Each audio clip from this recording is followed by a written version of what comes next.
Welcome to our channel. Today we how to authorize card freeze and unfreeze with Experian, quick tutorial step by step clearly. To authorize a card freeze with Experian, begin by visiting the official Experian website. Locate the credit freeze section on the homepage. Click on the Freeze My Credit option. If you already have an account, log in with your credentials. If you're a new user, select the option to create an account.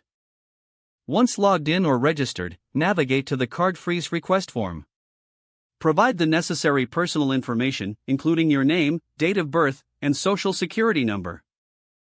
Select the credit card you wish to freeze from the available options. Review the terms and conditions, then confirm your request to freeze the card.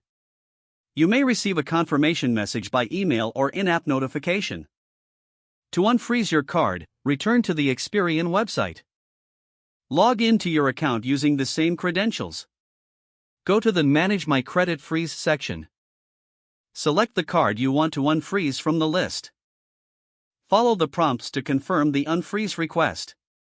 Review any additional verification steps that may be required. Once confirmed, you will receive a notification that the card has been successfully unblocked. Your card is now available for use again. For any issues, contact Experian customer support for assistance. If the page does not load, refresh the browser or try again in a private or incognito window. Make sure you are using the correct email address, then retype it carefully to avoid small typos. If your password is not accepted, use the reset option and create a new strong password you can remember. Check your spam folder for verification or security emails, then complete any requested confirmation steps. Enable two-factor authentication if available to improve account security and reduce unauthorized access risk. After signing in, review your profile details so your contact information and settings are accurate and current. If you see an error message, note it down and try again after restarting your device and internet connection. Log out when you finish, especially on shared devices, to keep your account and payment information secure.